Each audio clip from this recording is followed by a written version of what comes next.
dhageystayaal waxaan soo qaadanaynaa arrin mucjiso ah.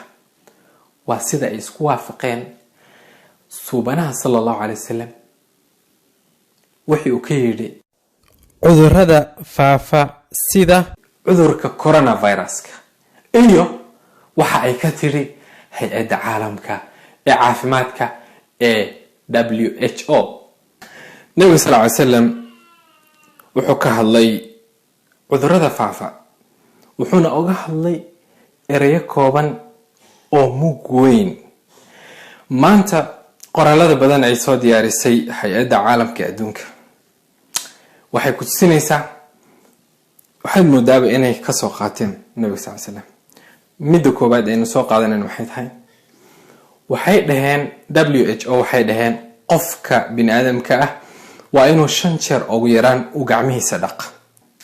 Scientifically maxaa keenay inay dhahaan ayaga 5 jeer gacmaha la dhaqdo? waxaa keenay arintaas waxa inoo sharaxayo doctorada lagu magacaabo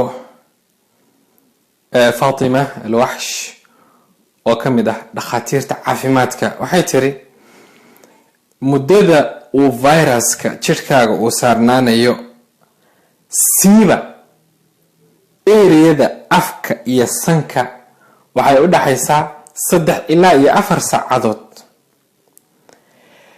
markuu 4 saacadood ilaa 3 saacadood uu saarnaado viruskii aad gacanta meeshaad ku soo taabatay, haddaad afka ku taabatay ama haddaad sanka ku taabatay, viruskaasi wuxuu sankaaga iyo afkaaga uu ku sugnaanayaa muddo u dhaxayso 3 ilaa 4 saacadood.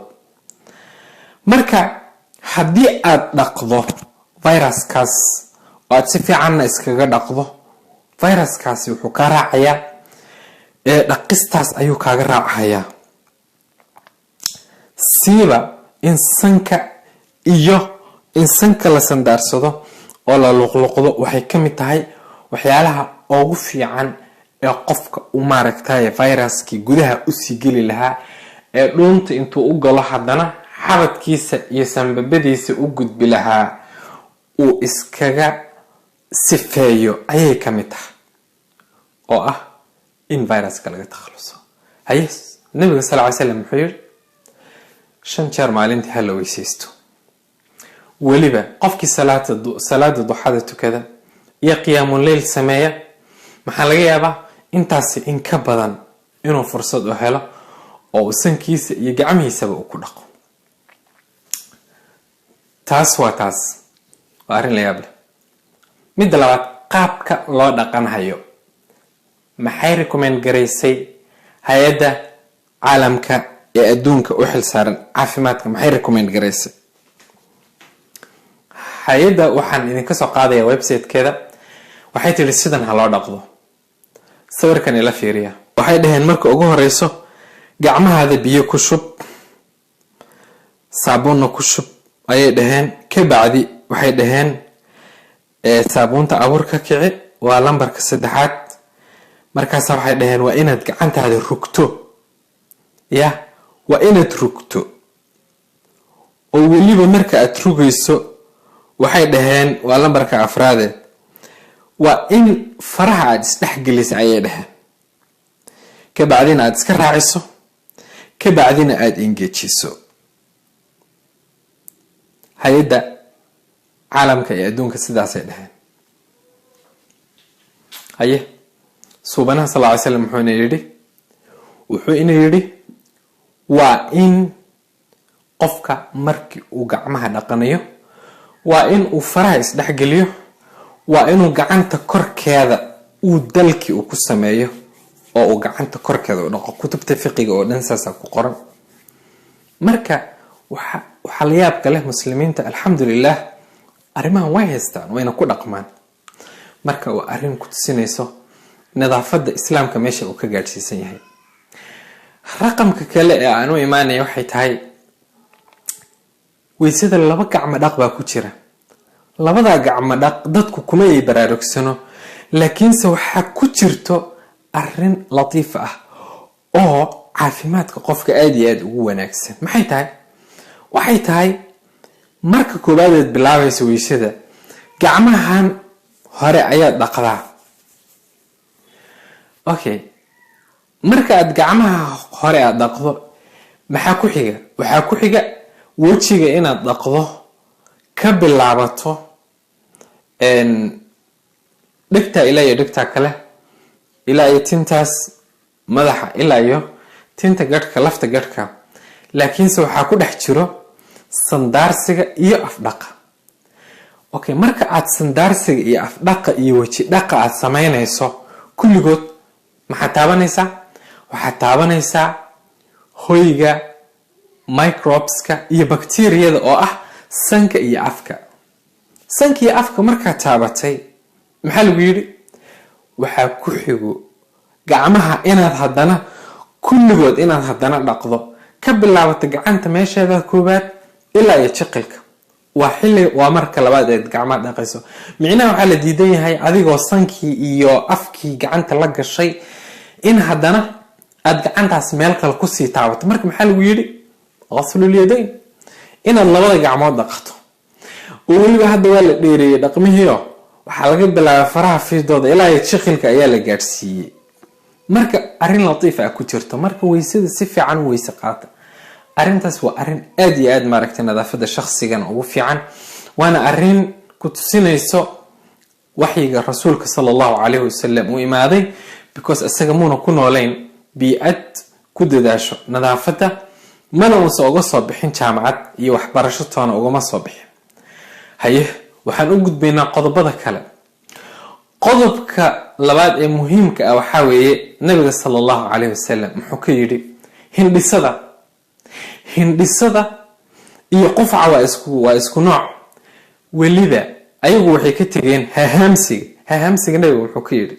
laba xadiis oo cajiib ah ayaan idin hayaa oo weliba ay u baahan yihiin inay qaataan. waad arkaysaa waxaa lagu yidhi markaad qufacayso sidan dheh baa lagu yidhi. haye waxaad ka aragtaa mediaad ka aragtaa, telefishinadaad ka aragtaa, laakiinse waxaa laga yaabaa inaadan ogeyn xadiidka kusoo arooray. hal xadiis baan idin akrinaya. can abi hurayrata radi allahu canhu wuxuu yidhi abu hurayra radi allahu canhu kaana rasuulu llahi sala allahu alayh wasalam, rasuulku wuxuu ahaan jiray sala allahu alayh wasalam idaa catasa, markii uu nabiga uu hindhisoonayo. hindhisada waa inaad tidhaahdo hadshow inaad tidhaahdo weeyaan. wadaca wuxuu nabiga sala allahu alayh wasalam wadaca yadahu, gacantiisa waxa uu ku qaban jiray oo u dhigi jiray, aw mise thawbahu, mise marada uu haysto wuxuu ku qaban jiray, calaa fiihi, afkiisa ayuu ku qaban jiray.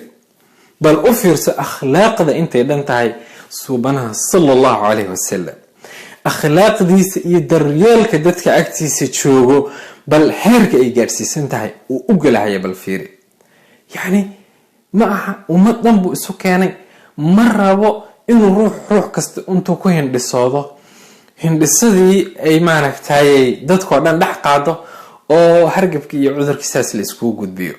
marka wuxuu nabiga samayn jiray gacantiisa ayuu saari jiray afka, mise mara hadduu haysta marada ayuu uu ku qaban jiray afkiisa.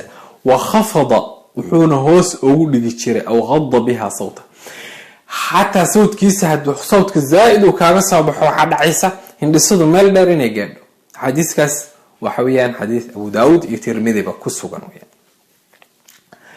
okay, waxaan u imaanaynaa hahamsiga nabiga sal ly slam muxuu yidhi? can abi saciid alkhudri radi allahu canhu qaala qaala rasuulu llahi sala allahu alay wasalam, rasuulku wuxuu yidhi idaa tathaa'aba axadukum, war midkiin markuu hahaamsanayo, falyumsik biyadihi calaa fiih, gacanta afka ha saara ayuu yidhi, fa ina ashaytaana yadkhulu, yacni shaydaanka ayaa gelay. hadda de shaydaankii fayraskii iyo shaydaanku waaba isku midba, mandhawaaba isku mid, waaba hal baana is yidhi. marka shaydaanka lagu sheegahayo yacni waa wax shaydaanku hadduu afka kaa, yani haddii lagu yidhi afku kaa gelayaa, kolleed afka iska xidho, shaydaanku balaaya la socotee, virus iyo wax kastoo xun baa la socdo. midda kale neef baad jiidaysaa, waxaa laga yaabaa xataa saxar duulahaya hadduu kaa galo si u sii socdo sanbabka ayuu daf kaa dhahayaa. marka maba fiicno markii aad hahaamsanayso inaad afka kala qaado. hadyigana iyo hanuunkaasna waxayna siiyey suubanaha sala allahu alay wasalam. waxaan imanayna karantiilka nabiga wuxuu ka yiri sallallahu alayhi wasallam horta karantiil maxay tahay macnaheeda waxay ka imaatay eray talyaani asalkiisu yahay quarantino waxa weeyaan 40 cisho 40 beri ayay dadka karantiili jireen dee 40 tabliiq oo kala marmale 40 beri oo diinta masiixiyiin oo ku jirta laakiin si waxa weeyaan sida hadda anaga aan isticmaaleen uma isticmaalaan si kale isticmaalaan nabi muuse 40 beri ayuu maaragtay galay oo ogtiin miiqadki marka ka soo soco quarantino waxa weeyaan markii talyaani lagu fasiro waa 40 beri quarantino 40 beri 40 days bas ka dhigan tahay marka englishka ka qaateen waxa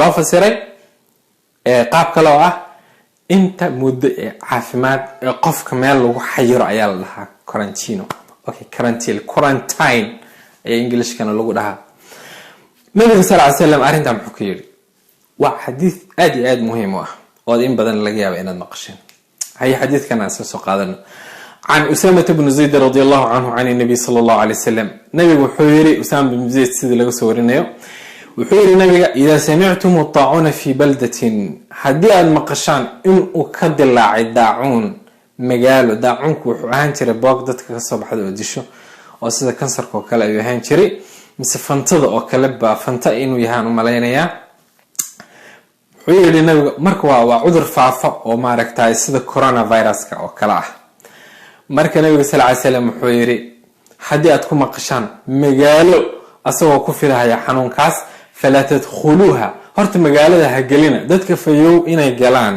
maaha wa idha waqa'a fi bi'ardin hadii dhul ka dhacana wa antum fiha adinkoo dhulka ku sugan fala takhruju minha ha ka bixina ayuu nabiga yiri marka arinta muujizada meesha ku jirto waxay tahay nabiga haduu dhahay ha galina waaba la gartay waa la gartayo arintaas waxay ku saleysan tahay qofka caafimaadka qaba ee magaaladaasi banaanka ka joogo inuu sagelin waa logic okay maxaa loo yiri inta ku jirtay ka bix maxaa loo yiri waa arin ku tusinayso nabiga sallallahu alayhi wasallam wahyi inuu helay min Allah subhanahu wa ta'ala oo xaq ilaahay laga hagaayay hadda adduunyada oo dhan wada aragtay diyaaradaha hala kala xiro waxay dhaheen guriyaha ayaan laga soo bixin magaaleysan u gudbin halka lagu reebo hadii rasuulka sallallahu alayhi wasallam 1400 sano ka hor buu inoo sheegay inaga marka waa inaan qaadano nabiga sallallahu alayhi wasallam maanta hadii joogto magaalo oo lagu sheegay xanuunka inuu ka dilaacay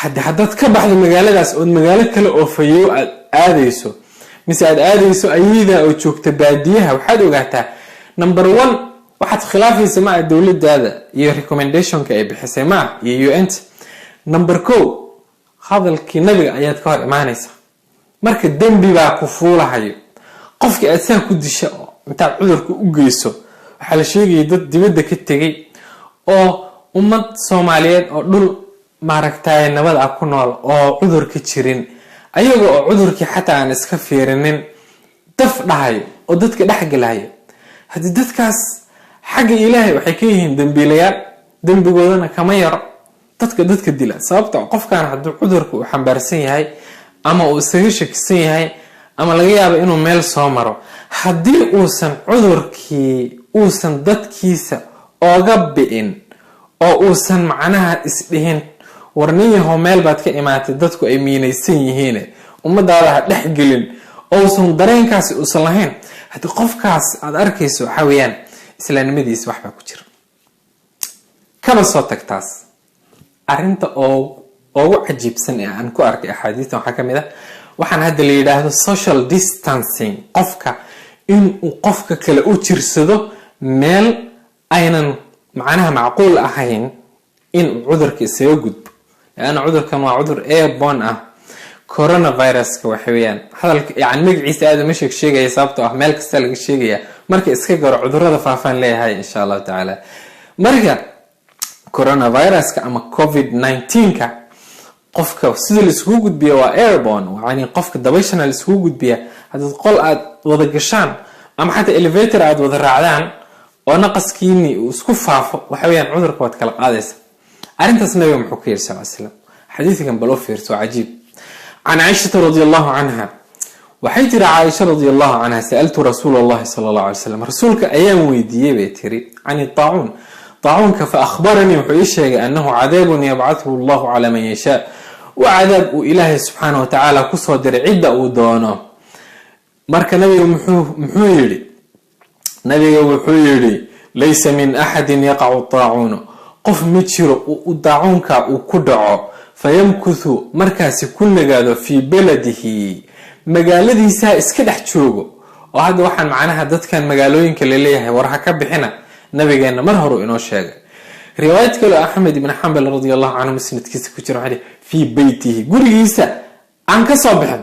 bal arinta u fiirso, ereyga u fiirso, qofka aan gurigiisa ka soo bixin nabiga muxuu yidhi saabiran asagoo ku sabirsan, muxtasiban ilaahay maaragtaye ajir kaga raadinayo, yaclamu asagoo og annahu laa yusiibuhu inuusan ku dhacin ilaa maa kataba allahu lah ilaahay wuxuu u qoray mooyaan aan waayeyn. laakiinse xaggee joogaa?